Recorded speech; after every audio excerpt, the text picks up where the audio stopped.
yellow events start tomorrow morning, but I've got a showcase event later that I want you to take part in. Get over to Red Rock. The crowd's waiting. Hey, I'm Kev, Kia, Mr. Cole. Welcome to the second part of my look at the Forza Horizon demo. And I've got to get to Red Rock fast, or else the world will explode. Or I'm going to miss my showcase event. So we got to put the marker on the map. There we go. Eventually, I have done it. And then go to Red Rock. Great. See you there. Turn around when it is safe to do so. Okay, I'll turn round when it's safe to do so. And this is the cruising part to the event. You had it when you first entered the game, going to your first event, but you're racing Flint there. This time, you can just go at your own pace, as I fell miserably to do a handbrake turn. I play with manual clutch, and so you have to bring in the clutch in a bit sometimes, and I did not do that, so I'm trying to get the car in reverse, get some momentum going, then I quickly put it into first and I can get away, and that's what I've done.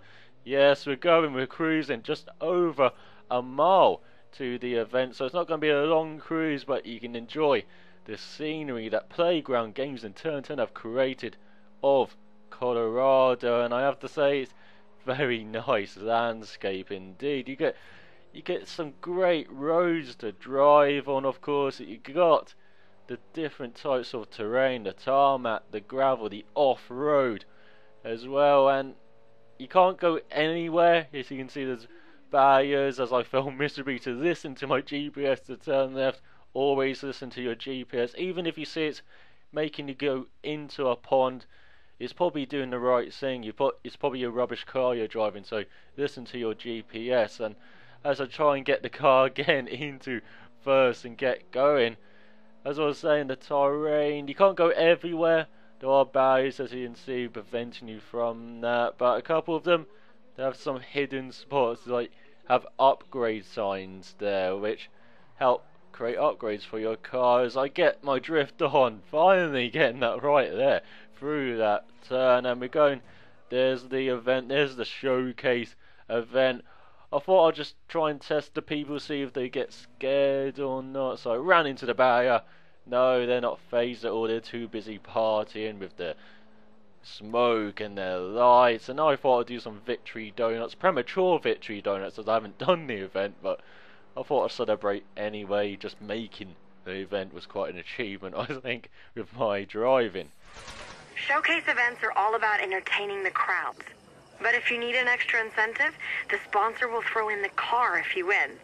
Nice work if you can get it, huh? Nice work indeed. So let's go to the event. Nice little intro again. And you're driving a Mustang. Oh, I love the Mustang. So tail happy, but you're racing a plane.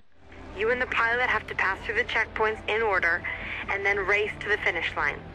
The plane has a much bigger turning circle than you, but in a straight line, it's faster. So this is going to be close. Oh, it's going to be close indeed, and we get ready to start. And this race, I found it the easiest of the three to do, because you have a plane, basically, that just turns very wide, as she said. So even if you lose some time, you can gain some. It's always very close though, so you can make mistakes, but don't make too many, or else you will fall too far behind to take advantage of that turning circle the plane has, so where you can gain time. And my first time driving this course, as I crash into the barrier, I corrected the car, but just corrected it into the barrier as the plane goes overhead, and there was a big rumble in that first time when the plane goes overhead. I was like, oh, what do I do? It's like I almost crashed the car because of that, but I managed to control it as I hit the barrier again. Yeah, very poor first go at this game, at this showcase event, but I did like this event. I like driving the Mustang. I found it a lovely car to drive, and with the control, I find it just going great with the control. It handles just like I want it, where the car's a bit, with the Mustang, it's a bit of a challenge keeping it straight sometimes, but you can save it and you can really control the car. There's no really out of control moments, even without any assist, as I hit the barrier again. Okay, there maybe is a couple of occasions where I'm out of control, but that's because I don't hit the brakes. But generally, the car's just great to drive, and I like the challenge of racing against the plane. I haven't seen it in a game. I know they got it from a game. I've forgotten the name of the game, but you can.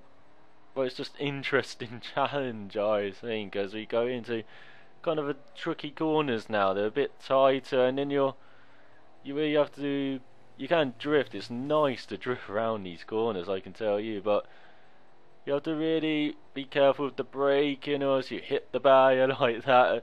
So you have to be careful around these corners, but it are nice to drift around as we go. Oh, as you see, we're going deep, but oh, get the power down, get some drift on, and now we're going under the mountains, and this is where you make up buckets of time. And you see that almost a second behind the plane, but through this, I'm a couple of tenths up already. I made a second through those gates because the plane has a really wide turning circle through those parts. And now we're going to the last corner. Oh, this is such a drift happy corner. You can brake into it, turn in late, yeah, now get the power down.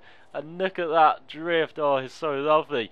And now accelerate towards the line. I thought I lost this race because I was too busy trying to drift around that corner, but as you will see, cross the line, came first by just a few tenths though from the plane. It's always very close, these races, I found as I played this demo a couple of times with the plane. Of course, we got a car, don't we?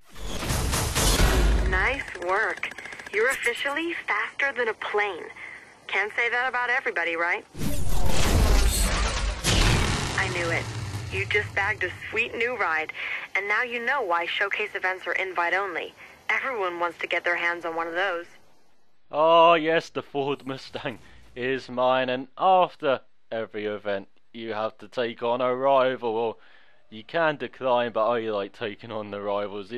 I like to see if I'm actually that good that I think I am. Like, I beat the plane now, surely I must be that great.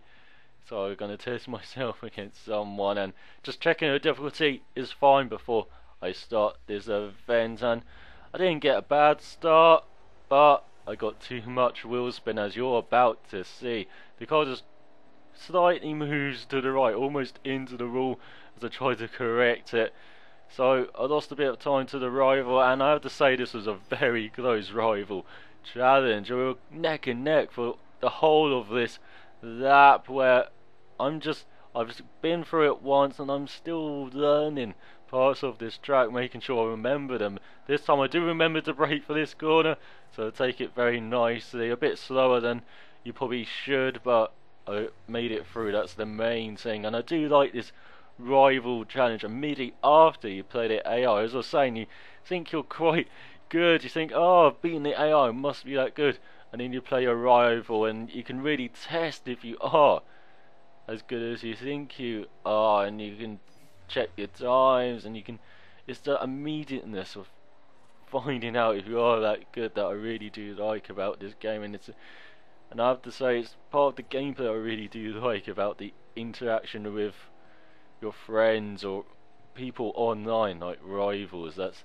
what I like about this game, as I get the corner all wrong, over the jump, hit the wall, and I've gone back behind the rival. So got to break into this corner. Finally done that nicely, didn't hit the barrier on the outside as my rival did, and we get back into the lead. And as I was saying, so close, this rival challenge. We're neck and neck. You can see him in the mirror. It's like I actually am racing my rival, because I seem to be taking a defensive line compared to him, because we take different lines into the corners. I'm taking tighter lines somewhere, he's taking wider lines, and it's nice you can compare lines as well. That's very interesting as well as we're going through the corner here. And as I said, I'm not the biggest fan of the ghost. It distracts me, it's annoying, and sometimes I find myself racing the ghost instead of actually driving the perfect line through a corner, or concentrating on my braking points and throttle inputs and such. So, but there, made it through there nicely done, catch that drift. And now under the mountain, this is where I put out a bit of time. I think my rival made a mistake here, so I was able to get a bit of a gap here And you don't have to worry about the plane, sure, so that the plane, you're not worrying about that, you're just racing your rival. As you go into the last corner there, you can see on the mini-map, got a bit of a gap now going into the last corner. I can just enjoy this, but I just braked a bit too deep, bit wide, hit the barrier, so my rival he got a good slingshot out of that corner. He did that very nicely. And then towards the line, it's so close as we cross it. Just beaten by half a second. And that seems to be the gap in most of these events. It's been half a second, and I think the closest has been to the plane a couple of tenths. But I hope you have enjoyed this look at the second event in the Forza Horizon demo. I'll be back with a look at the third event and then some free roam. So till next time, cheerio. Nice work. You're officially faster than a plane. Can't say that about everybody, right?